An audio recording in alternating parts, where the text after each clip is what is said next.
Era un gusto compartir con ustedes el día de hoy. Vemos que la familia crece, la familia latinoamericana va en aumento. Lo que hace unos meses fue un sueño, una locura, que empezamos a compartir seminarios, conversatorios, webinars. El grupo ha ido creciendo. La idea es irnos encontrando por lo menos una vez al mes para compartir experiencias, compartir conocimientos para nuestro propio beneficio, nuestra labor docente.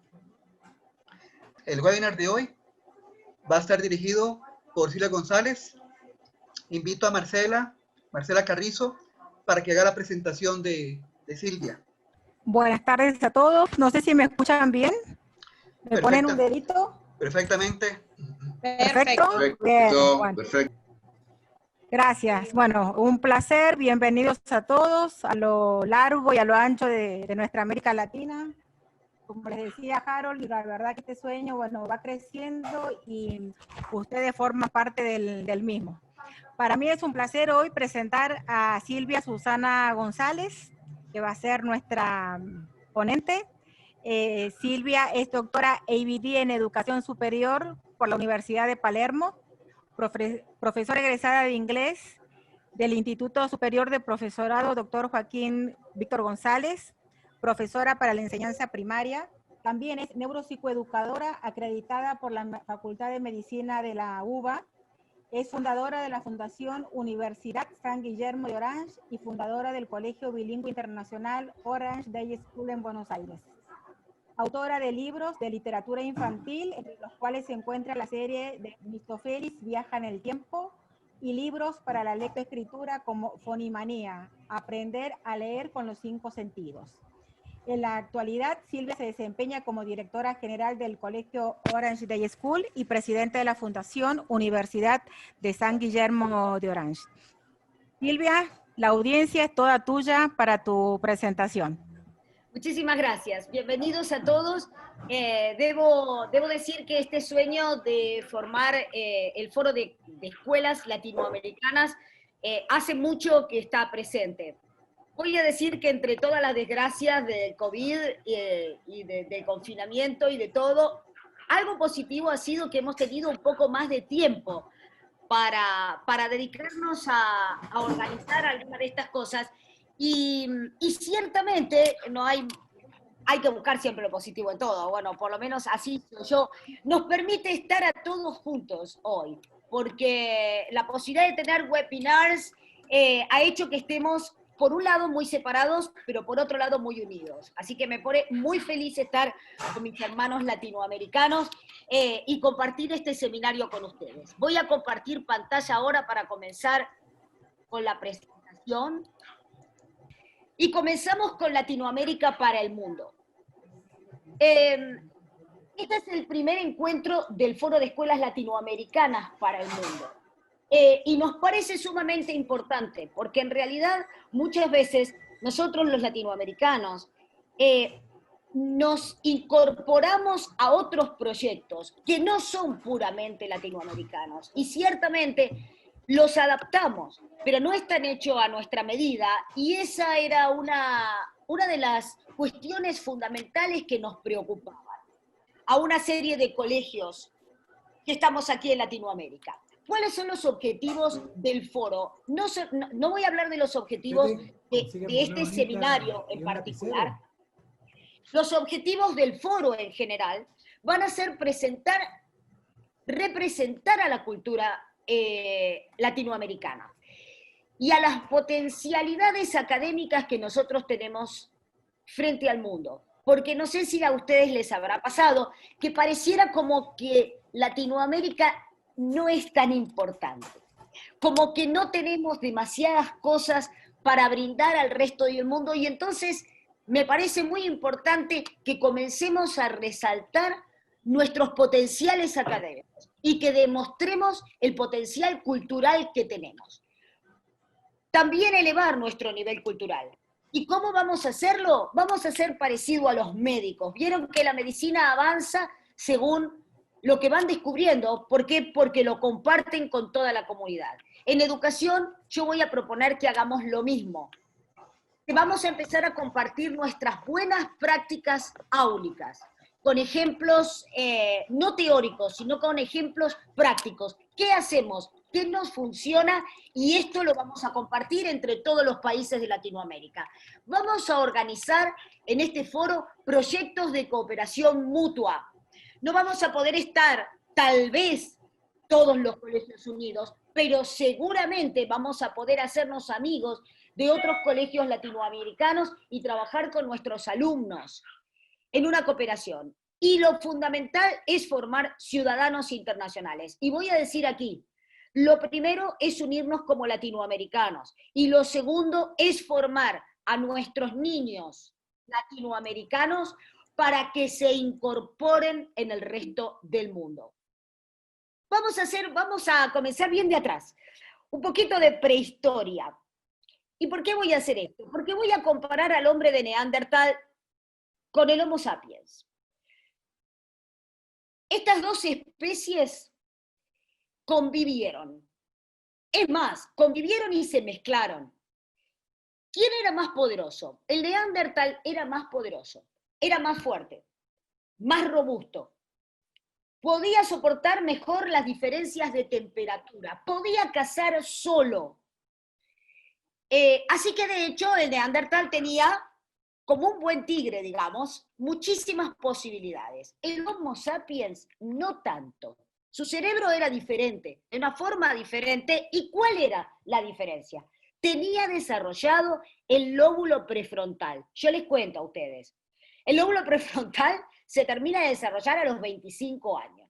Pero si no lo empezamos a trabajar desde pequeños, bueno, no nos permite planificar. Una de las funciones del lóbulo prefrontal es planificar a largo plazo. Cuanto más nos preparamos, mejor planificación tenemos. ¿Y qué hacía el Homo sapiens? El Homo sapiens se organizaba socialmente. No era tan fuerte, no era tan robusto, no tenía tanta resistencia, pero cazaba en grupo. Cazaba en grupo, se organizaba para que las mujeres cuidaran a las crías. Los hombres salían a cazar, tenían toda una organización. ¿Quién triunfó? Nosotros no somos neandertales, somos Homo sapiens. Quiere decir que saliendo de la prehistoria, vamos a decir que o nos organizamos o desaparecemos. Las sociedades más organizadas, más jerarquizadas y más eficientes tienen más éxito. Ustedes dirán, ¿qué le pasó a Silvia? ¿De qué nos viene a hablar con esto? ¿Qué tendrá que ver? Y tiene mucho que ver. ¿Por qué? Ahora bien, como les decía, ¿ven qué me pasa? Bueno, ahí está. Nosotros vamos a tener que organizarnos. Antes de ir a eso, voy a hablar un poquito sobre los orígenes de la escuela y los derechos humanos. Ustedes saben, cuando hablo de la escuela, voy a hablar de la escuela pública. La escuela pública nace aproximadamente hace unos 200 años como un proyecto liberal cosmopolita. Era parte de un proyecto más grande y se suponía que las personas comunes, no de la realeza, no burguesas, las personas comunes, tenían los mismos derechos que todos. Todos teníamos los mismos derechos. Y la idea era cosmopolita, es decir, que todas las personas del mundo recibieran educación. En principio, hace 200 años, lo más importante era lectoescritura, alfabetización. Esto iba de acuerdo también a la aplicación de los derechos humanos a nivel político. Las sociedades iban a estar gobernadas democráticamente. Como sabemos, esto no es tan homogéneo. En algunos países no tenemos organizaciones democráticas, en algunos países no tenemos una educación que resguarde los derechos humanos, y mucho menos tenemos una educación que garantice que nuestros alumnos sean cosmopolitas. Pero ¿qué ocurre? El mundo se ha globalizado cada vez más, y diría yo, vuelta con lo bueno y lo malo de la pandemia. La pandemia nos ha globalizado. En principio nos aisló globalmente. Nos castigó globalmente, pero también nos unió globalmente. Todo ha cambiado. Ahora la comunicación es mucho más a través de la tecnología que antes. Estamos más conectados y ciertamente trabajamos desde nuestras casas. Y si significa que puedo trabajar desde mi casa, significa que puedo trabajar para cualquier lugar del mundo. Quiere decir que en este momento debo proteger la educación pública, porque de lo contrario, y esto lo digo porque en muchos países latinoamericanos sobre todo, no está habiendo educación. Con lo cual los derechos humanos, y una de las ramas de los derechos humanos, habla del derecho inalienable a la educación. Inalienable. Alguien que no conoce sus derechos no los defiende. Alguien que no conoce sus derechos no los tiene. Nosotros como educadores tenemos que garantizar que los derechos humanos sean para todos y que sean cosmopolitas. Preparar a todos estos alumnos nuestros, latinoamericanos, para unirse en principio en Latinoamérica y luego insertarse en cualquier lugar del mundo. Por eso digo los orígenes de la escuela y los derechos humanos, y no nos olvidemos de este punto tan importante. Ahora vamos a ver qué es lo que pasa, las diferencias entre la organización europea y la organización latinoamericana. Europa se ha organizado, como los Homo sapiens. Sin embargo, tiene diferentes culturas. Si alguna vez estuvieron en Europa, y si no, igual lo saben, tienen diferentes idiomas. Los idiomas son una barrera terriblemente fuerte. Hablar un idioma, a nosotros nos une hoy el español. Somos latinoamericanos, estamos unidos por este idioma español. Europa logró unirse, a pesar de las diferencias idiomáticas. Europa tiene una base cultural común, pero no es tan homogénea. Pero sin embargo unificó su sistema educativo. Quiere decir que los europeos pueden estudiar en cualquier lugar de Europa y las estructuras educacionales europeas son las mismas. Fundamental, yo puedo mudarme a cualquier país de Europa y puedo seguir mis estudios sin ninguna diferencia. Y además, homogeneizaron las carreras en distintos países. Yo puedo trabajar libremente en cualquier lugar de Europa, si soy europea. Pero además, Europa eliminó las fronteras internas. Si ustedes han tenido la posibilidad alguna vez de ir a Europa manejando, no, por supuesto, iban en avión, ¿no? Pero una vez que estaban en Europa, la manejaron, ustedes no se dan cuenta que pasaron de un país a otro, no hay frontera. Se dan cuenta porque los carteles empiezan a aparecer en otro idioma. Me acuerdo, yo estaba manejando y digo, bueno, y ahora estaba en España, digo, ¿y ahora cómo sé cuando paso a Francia? ¿Cómo sé cuando paso a Francia? Me van a parar, va a estar la policía, me van a pedir el pasaporte. No pasó nada. Yo pasé a Francia, me di cuenta porque los carteles estaban en francés, pero no había nada que me lo indicara. Luego pasé a Italia, nada me dijo que yo estaba en Italia, excepto que los carteles estaban en italiano. Y amigos latinoamericanos, ¿qué nos pasa a nosotros? Nosotros tenemos un mismo idioma. Nosotros tenemos una base cultural mucho más homogénea, porque hemos sido gobernados y colonizados por España. Tenemos una base legal muy similar. Y sin embargo, estamos divididos por fronteras. No podemos transitar libremente por nuestra Latinoamérica, como hacen los europeos. Primera enorme barrera. No me puedo mover.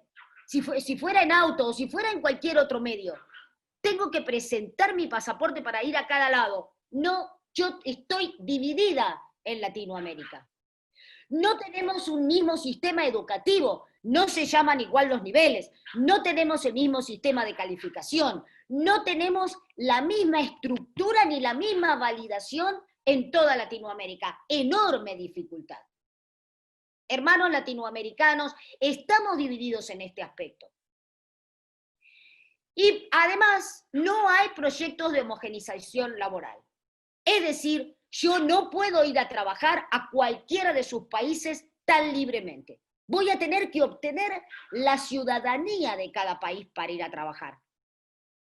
¿Comprenden ustedes? Ahora, la enorme fuerza del bloque europeo contra la no fuerza de nuestro bloque latinoamericano.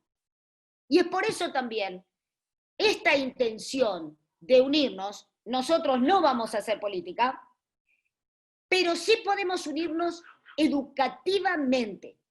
Podemos prescindir de la cuestión política y podemos aunarnos en cuanto a colegios, trabajar juntos y homogeneizarnos. Y también podemos hacer acuerdos entre nuestros colegios, donde nosotros mismos hagamos un acuerdo, donde si estudiaste en el Orange podés ir a estudiar a cualquier otro colegio y se te valida lo que vos estudiaste, con una currícula similar y con una, digamos, con una visión de la transmisión de la cultura similar. Pero esto va a tener que ser nuestra responsabilidad, enorme responsabilidad. Pareciera bastante utópica, pero no lo es. Solamente hay que remangarse y ponerse en contacto entre nosotros, porque los acuerdos los podemos hacer tranquilamente. Pero voy a contarles algo más, algo que me dolió mucho. Por mi trabajo viajo mucho a Europa. Y en una de las ocasiones, hace apenas un año, yo estaba en Londres. Y era una fiesta muy grande que se hacía en Londres, donde pasaban muchos países, todos representados, ¿no? Con carrozas y demás. Y pasa una carroza, eran muy bonitas las carrozas, muy lindas. Y pasa una carroza latinoamericana.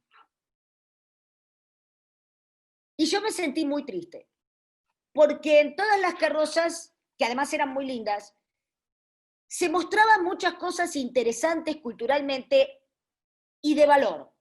Y cuando aparece la carroza latinoamericana, eran todas personas semidesnudas, como la imagen que tenemos cuando Colón llegó a América.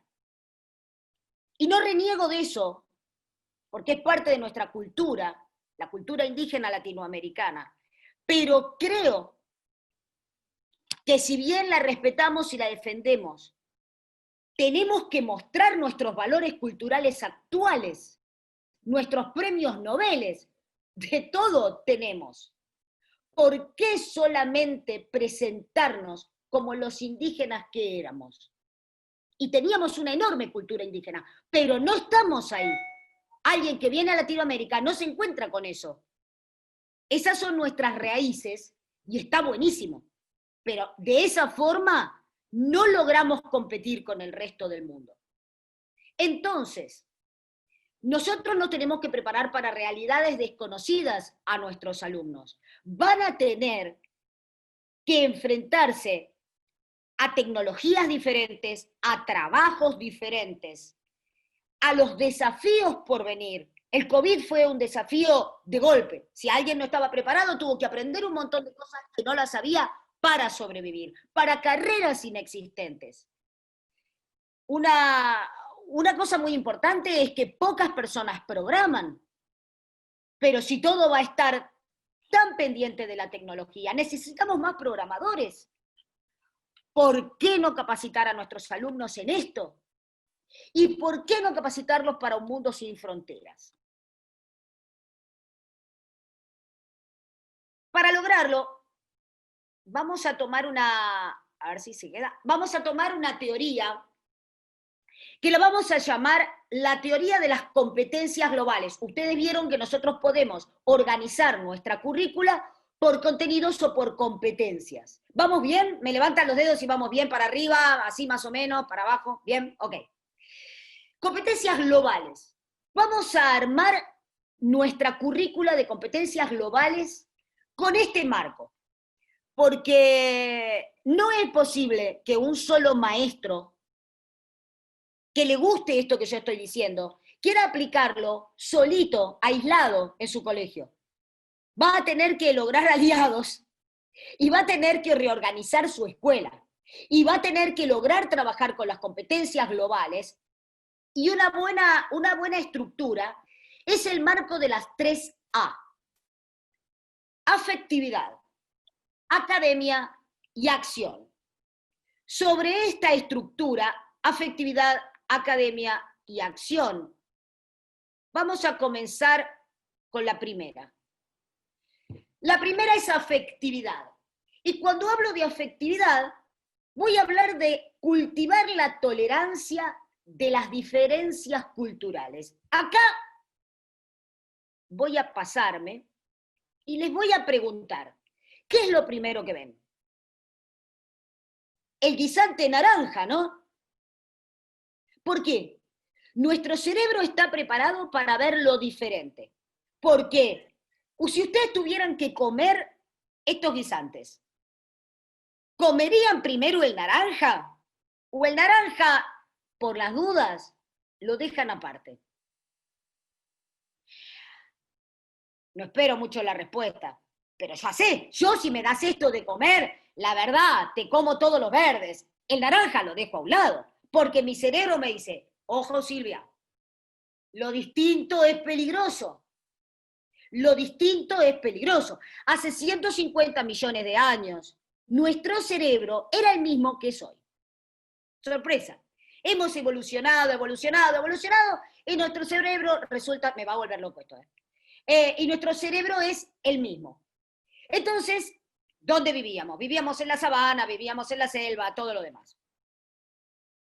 Si había algo diferente, seguramente yo corría un riesgo de vida. Cualquier cosa que cambiara. Entonces el cerebro dice, ojo, que nada cambie. Ojo, cuidado con lo diferente. Esto es peligroso, esto es peligroso. Y mi instinto, que es el mismo que tenía hace no tengo 150.000 años, parezco más joven o no, por lo menos 150.000 años no. Pero bueno, mi cerebro, que es el mismo de mis antepasados de 150.000 años, me dice, ojo, lo desconocido es peligroso, lo desconocido no te gusta, hace siempre lo mismo. Y entonces acá tenemos, se me va todo, el problema entre el instinto y la razón. Para lograr aceptar lo diferente, voy a tener que preparar a mis estudiantes. Por eso, cultivar la tolerancia a las diferencias culturales es fácil de decir en este seminario. Pero vaya uno a ver que viene alguien de otro color a integrar mi grupo escolar, o con diferentes rasgos, o con diferente idioma. Lo primero que hago, digo, mira, por las dudas, este no es igual. Y si no, véanlo ustedes en los adolescentes. Los adolescentes se visten, parece que se uniforman, se visten todos igual, se peinan todos igual, hablan todos igual, juegan al mismo, por las dudas. Porque si yo soy el adolescente diferente, pero incluso que sea de la comunidad, si me represento diferente en algún aspecto, soy el primero dejado de lado. Entonces, imagínense cuando nosotros decimos alegremente, bueno, cultivar la tolerancia en las diferencias culturales. Bueno, ojito, yo voy a tener que empezar con mis alumnitos desde que tienen, yo los recibo desde un año, desde que tienen un año. No importa que es diferente. Mira qué bueno, es diferente. A ver qué comparte de diferente. Qué lindo. Otra, importante, en este momento, si vamos a trabajar a nivel internacional, muchas empresas buscan el diferente, porque el diferente tiene una estructura de pensamiento diferente, tal vez vea las cosas diferentes, pero nosotros tenemos que educar a nuestros niños desde pequeños para que puedan tolerar la diferencia. La diferencia no es tolerable desde un aspecto intuitivo o desde un aspecto instintivo. Hay que conocer otras culturas. En cuanto más conozca otras culturas, menos desconocidas me parecen y más las acepto. Hay que comprenderlas, hay que amarlas. Es decir, primero tengo que entrar en contacto con otra cultura, luego la tengo que conocer, y cuando la conozco, esto va dedicado a mi amigo José Vicente, digo, qué ricas las arepas, porque yo no había comido nunca arepas, pero, mira qué bueno, mira qué buenas las arepas, ahora la podemos incorporar a la dieta diaria, porque están buenísimas, tengo que aprender a quererlas. El primer día que me dijo arepa no me representó nada, dije, ¿esto qué será? Seguro que feo. Lo primero que iba a decir, seguro no me va a gustar, porque quién sabe. Bueno, igual yo no soy, me gusta probar todo lo distinto y todo lo demás. Pero bueno, cualquiera hubiera dicho, no, yo esto no, por la duda. ¿Se acuerdan? Bueno, no sé si en los demás países, pero cuando empezó el sushi, la gente decía, no, yo pescado crudo no. No, a mí no me vengas con pescado crudo, yo no como. Ahora es un boom, todo el mundo come sushi. Porque se hizo, dejaron de resistirse a la novedad, pero hubo que aprenderlo y hubo que arriesgarse. Y si por comer pescado crudo me moría, yo no lo conocía. Hubo que arriesgarse a hacerlo. Y otro punto sumamente importante es el dominio de otras lenguas. Cuando digo dominio de otras lenguas, voy a referirme a que a veces, por ejemplo el inglés, ¿no? Que es una lengua bastante global, pero no nos olvidemos, hermanos latinoamericanos, que la segunda lengua global más importante es el español. Y cada vez ganamos más terreno. Así que, ojo con eso. Pero bueno, digamos que el inglés a nivel negocios y demás era muy importante. Sin embargo, está bastardeada la enseñanza del inglés. ¿En cuántos países se enseña de inglés de una manera inservible? Se enseña gramática inglesa, las personas no entienden en inglés, no hablan en inglés, no escriben, no les sirve para nada, con lo cual hemos perdido el tiempo. Si vamos a enseñar algo mal, más vale no lo enseñemos, no hagamos nada. Entonces, cuando digo dominio de las lenguas, significa el cerebro solamente valoriza lo que le sirve.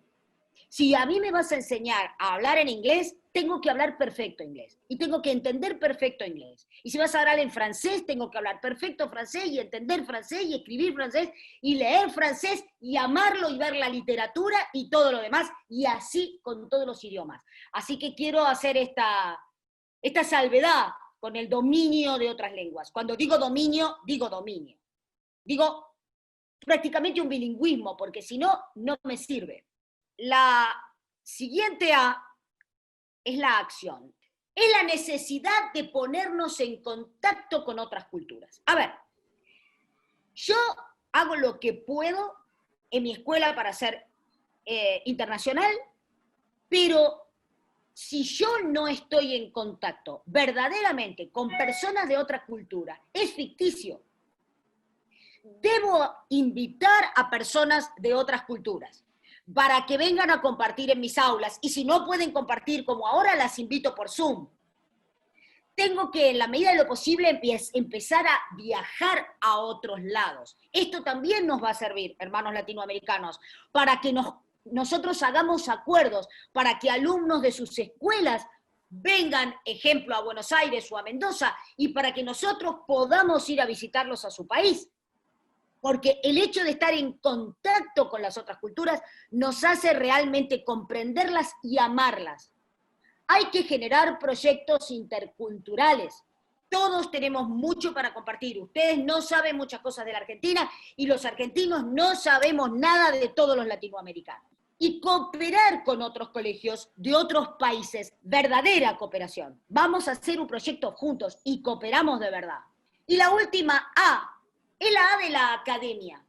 Yo, si voy a incorporar una cultura, voy a tener que conocer la geografía del lugar. ¿Dónde viven? ¿Cómo viven? ¿Qué es un lugar montañoso? ¿Qué es un lugar selvático? ¿Qué es lo que pasa en ese lugar? ¿Qué historia tienen? Nosotros compartimos algunos padres de la patria con países sudamericanos. Entonces, ¿qué bases históricas nos unen? Historia de otros países. Hay que conocer la economía de esos países. ¿A qué se dedican? ¿Qué es lo que producen? ¿En qué son fuertes? Y a veces uno lo estudia, o lo estudia en el secundario y demás, pero verdaderamente hasta que no va. Yo descubrí Ecuador cuando no sé si tengo a Rodolfo por ahí. Si no lo tengo, un beso grande para Rodolfo, y si no, para todos los ecuatorianos. Aquí estoy, Silvia, aquí estoy. Ah, Rodolfo, bienvenido, un gusto estar con vos. Bueno, no conocía verdaderamente Ecuador hasta que Rodolfo no nos invita. Y hasta que empezamos a ver qué produce Ecuador, y hasta que Rodolfo no nos invita su exquisito chocolate ecuatoriano, hasta ese momento nosotros no lo sabíamos. Hay que conocer la cultura de otros países, la economía de otros países y disfrutarlos. Y si es posible, definitivamente visitarlos, compartir con ellos. Voy a compartir con ustedes una idea sumamente importante. Nadie desea lo que no conoce. Voy a contarles una pequeña anécdota, pero pequeña, ¿no? Pues, si no, no me va a alcanzar el tiempo. Resulta ser que en mi escuela yo tenía como una meta siempre que los chicos que terminaran la primaria fueran a Londres. Yo quería llevarlos a Londres porque había preparado viajes con alumnos a Londres toda la vida, bueno, qué sé yo. ¿Y qué pasaba? Los padres no conocían Londres. Los padres no conocían Europa. ¿Y saben qué decían? Uy, qué lejos. Uy, qué peligroso. Hasta me han llegado a decir, che, pero ¿qué hay en Londres? Claro, nadie desea lo que no conoce. Tuve que ir rompiendo la barrera a poquito. ¿Saben con qué empecé? Empecé llevándolos a la costa de Buenos Aires, a Mar del Plata. Y después un poquito más, a Rosario. Y después a Mendoza. Y después a Bariloche. Y después a lo que conocían. ¿Y saben qué conocían? Disney. Yo moría de angustia por llevarlos a Disney. Pero era lo que conocían. Y dije, rompamos la barrera del salir del país. Vamos a Disney. Y recién ahí, después de 20 años de trabajo, logré llevar a mi primer equipo del secundario a Londres. Miren lo que es, nadie desea lo que no conoce. Y esto lo expone Angela Jackson. Les pongo el nombre de ella porque hay una charla TED muy linda, que no la presenté acá porque es en inglés, en YouTube. Así que si quieren, la pueden ver ustedes. Y aquí tenemos a Angela Jackson. Angela Jackson es doctora de la Universidad de Harvard. Viene de una familia muy humilde y de criarse en barrios muy humildes. Actualmente se gana la vida trabajando en marketing de Nokia, pero ha creado un proyecto global de lenguas, Proyecto Global de Lenguas, que es una sociedad sin fines de lucro, donde ella investigó lo siguiente. Miren ustedes. Esto es en Nueva York, pero aplica a todos, no hay mucha diferencia. Permanencia en el sistema educativo. Cuando digo elemental, digo la escuela primaria. En la escuela elemental tienen 85.000 alumnos. Estoy hablando de barrios carenciados, de barrios vulnerables. Al secundario ya llegan 25.000. Combinado entre secundario y lo que seríamos las tecnicaturas y demás, ya pierden y están ahí más o menos en 9.000. Y ya está. ¿Qué se espera? Lo que pasa es que esto produce una estigmatización de las personas en lugares carenciados y vulnerables. Los propios gobiernos ya los descartan. ¿Para qué vamos a invertir en estos? Es cierto, para tener éxito en la vida se necesita que la comunidad nos apoye. En principio, que los padres nos apoyen. Pero luego, si la comunidad no te apoya, si tampoco viste que había algo mejor, porque siempre estás ahí, lo más probable es que caigas en el crimen, que quedes embarazada en la adolescencia, y ya se corta toda esa carrera. Todas esas personas ni siquiera desean otra cosa. No lo desean porque no lo conocen. Las comunidades vulnerables, no importa cuán brillante puede ser un niño. Su realidad no les muestra otro horizonte, no tienen apoyo de sus familias, ni tampoco de su comunidad. Entonces, ¿qué hizo Ángela? Ustedes fíjense, para mí esto es sumamente importante. Miren, hay dos maneras de atacar esta realidad desgraciada. Manera uno, decir, nivelemos para abajo. Que si este nenito que vive en estas condiciones no aprende a leer y a escribir, que nadie aprenda. Que nadie aprenda. Si este no llega a la universidad, que nadie llegue. Y la otra es decir, no señor, saquémoslo de esa realidad vulnerable. Elevemos la vara, pero la tenemos que elevar desde el jardín. Miren, ¿vieron cuando yo les dije, bueno, vayamos a Inglaterra ahí, pero ¿qué hay en Inglaterra, en Londres? ¿Qué vamos a ir a ver? No hay nada. Bueno, muchos niños, y esto me pasó, yo se los puedo jurar, familias de clase media y demás, no conocían, que viven en la provincia de Buenos Aires, no conocían la capital. Sus padres no los habían llevado a lugares tan cercanos como Recoleta. No conocían Bellas Artes, no conocían, bueno, no voy a nombrar, pero no conocían nada siquiera, y no por una cuestión económica, porque sí tenían una cuestión económica. No sabían viajar en colectivo, no sabían viajar en subte, no conocían su propia capital, que estaba a 10 kilómetros de donde viven. Imagínense, desde el jardín de infantes hay que sacarlo a conocer otras realidades. Ella organizó excursiones, donde en Nueva York, muy cerquita, tenía que tomar solo un subte, que salía $2, y llevarlos al barrio chino. ¿Saben qué preguntaban los nenitos cuando llegaron al barrio chino de Nueva York? Que es igual que todos los barrios chinos, en todos lados hay barrio chino. ¿Qué? ¿Ahora estamos en otro país? Decían. Sencillamente porque nunca habían ido al barrio chino. ¿Qué hizo luego? Comenzó a enseñar chino. No los pudo llevar a China en un principio, pero los llevó solo al barrio chino, donde estaban los chinos, donde hablaban en chinos, y comenzó a invitar chinos.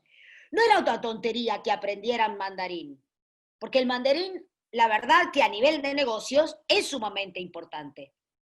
En 0 tiempo, Ángela tuvo un proyecto súper exitoso. Les enseñaba directamente con chinos que les venían a hablar.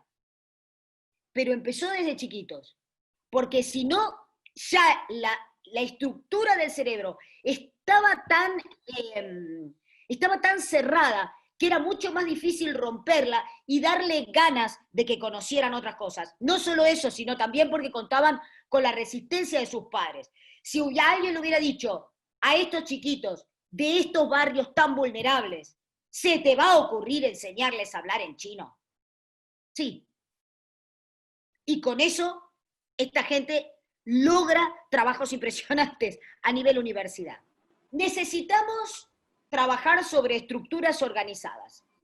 Necesitamos que los estudiantes desarrollen competencias. ¿Qué significa? Voy a redefinir la palabra competencia. ¿Vamos bien? ¿Me hacen con los dedos? ¿Cómo van? ¿Se sigue? Bien, ok. Que desarrollen competencias. ¿Qué significa poder hacer algo? Si nosotros nos quedamos en la teoría, eso no sirve. Competencias, actitudes. Una actitud es de aceptación, una actitud es de rechazo. ¿Qué actitud voy a tener? ¿Qué forma de pensar voy a tener? ¿Y qué habilidades voy a desarrollar? Fundamentales. Para ser más competitivos, y acá le hablo a Latinoamérica, para ser más compasivos, comprometidos y efectivos como ciudadanos del mundo, conociendo las conexiones entre lo local y lo global. Quiero hacer una aclaración aquí. No pretendo ser extranjerizante. No pretendo desconocer nuestras culturas autóctonas, que se entienda. Pero esta cultura autóctona local no debe ser un impedimento para la inserción internacional. Ambas cosas son posibles. porque a veces se malentiende y dice, ¿por qué quiere la internacionalidad? ¿Por qué no valora la localidad? Y sí, yo voy a valorar la localidad, porque son mis raíces, pero no puedo cortar la internacionalidad, porque de lo contrario quedo aislado a nivel mundial. Vamos a ver 6 estrategias para avanzar en la educación global. En principio, para que alguien abrace un compromiso, debe haber una necesidad que hay que mostrarla. Tenemos que definir las bases del éxito. Tenemos que hacer mejoras estratégicas, equiparar la tecnología, formar líderes globales y crear socios globales. Vamos por partes. Mostrar la necesidad. Yo voy a tener que marcar en mi colegio una misión y una visión internacional, como pilares de la escuela. No puedo hacerlo sola. Si yo soy una maestra trabajando en cualquier colegio y vengo con esto, lamentablemente fracaso. Por eso, en cierta forma, estábamos muy interesados en que vinieran directores de colegios, porque estas son decisiones que, si bien el director no las puede tomar sola, tiene que aunar a toda la comunidad, pero luego tiene que elaborar una misión y una visión internacional. ¿Vamos a ser internacionales? Bueno, ¿qué es lo que vamos a hacer? ¿Por qué nuestros alumnos deben ser ciudadanos globales? Porque si no van a quedar aislados, económicamente, culturalmente y laboralmente. Ser global es más que participar en una feria, la feria francesa y comemos macarrón. No, está buenísimo, comamos macarrón, pero esto no me hace comprender la cultura francesa, si de eso se trataba. Hay que hacer los festivales culturales, pero ¿cómo no? Pero a su vez hay que generar la creencia de la necesidad. ¿Por qué es necesario que yo conozca otras culturas? Y poner el valor, el compromiso con el mundo real. Y a esto venía yo. Voy a conocer las culturas. Ejemplo, voy a conocer la cultura mexicana. Sí, voy a ver mayas, voy a ver a los mayas, pero no me voy a quedar ahí. Los mayas han influenciado, sido extremadamente importantes incluso hoy en día. Pero además tengo que ver qué hace México hoy como país actual. ¿Cuáles son las fortalezas mexicanas hoy? ¿Y qué pueden compartir conmigo en enriquecimiento cultural actual? Esto lo trabajamos bastante en PNL, ¿vieron? Cuando uno dice, ¿vos qué querés en tu vida? Vale, yo quiero tal cosa. Sí, pero decídelo bien. ¿Sabés por qué? Porque vos mismo, ¿cómo vas a saber que lo lograste? Medilo. Dame el indicador que mida que vos lograste eso que querías. Entonces, vamos a definir el éxito. ¿Qué deberían saber nuestros alumnos? Por ejemplo, en mi colegio, para definir el éxito, el alumno mío tiene que poder hablar perfecto inglés, tiene que poder hablar perfecto francés y tiene que poder investigar y hacer monografías. ¡Fantástico! ¿Eso es medible? Sí, señor, es medible. Si lo logro, ¿digo que logré el éxito? Sí, señor, lo logré. ¿Me entienden? No significa que todos tengan que tener las mismas variables de éxito. Yo les digo las de mi colegio, nada más. Entonces, en un programa internacional, ¿cuáles van a ser mis variables? ¿En qué debería la escuela focalizarse para lograr estos objetivos? ¿Cómo lo vamos a hacer? ¿Un profesor solo? No. Va a haber que trabajar en conjunto. ¿Sí? ¿Cómo debería estructurarse la currícula internacional? Porque generalmente, otra cosa que ocurre es que nosotros, según la escuela, pero a veces se va corriendo detrás de la currícula local. Y las currículas locales, por desgracia, en contra de lo que era la formación, el primer objetivo de la escuela, ¿recuerdan? Que era formar ciudadanos libres, cosmopolitas, con derechos humanos. Bueno, esa currícula internacional no se está dando. La vamos a tener que redefinir nosotros. ¿Y qué tipo de enseñanza se va a utilizar en mi escuela? ¿Cuáles son las claves? Tener una buena currícula internacional. ¿Y cómo la voy a evaluar? Voy a tener que centrarme en el alumno del siglo XXI. En general lo que ha pasado es que las escuelas se quedaron en el siglo XIX. A nadie le importa ir a la escuela, porque todo lo importante lo aprenden afuera de la escuela. Y casi les digo, casi también se quedan atrás las universidades. Este es un momento en que tenemos que estar activos. Hay que enseñarles lo que necesitan saber, no enseñar lo que no se necesita saber.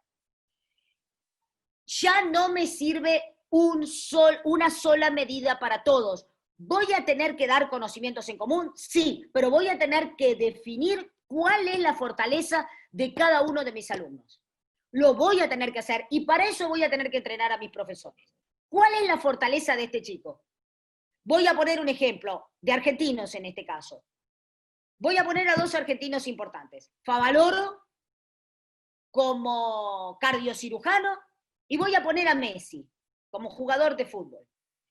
Si yo de chico no identificaba que Messi era bueno jugando fútbol y me empecinaba en sacar un cirujano, probablemente me quedara sin ninguna de las dos cosas. No iba a ser ni cirujano, ni jugador de fútbol, ni nada. Y si a Favaloro, pobre, lo hubiera puesto a jugar al fútbol, seguramente me perdía un cirujano, hice un cardiólogo impresionante y además me perdía de un jugador de fútbol, porque tampoco puede ser. Es importantísimo lograr ver cuáles son las capacidades ya desde chiquitos de nuestros alumnos y trabajar en eso. No sirve un formato para todos.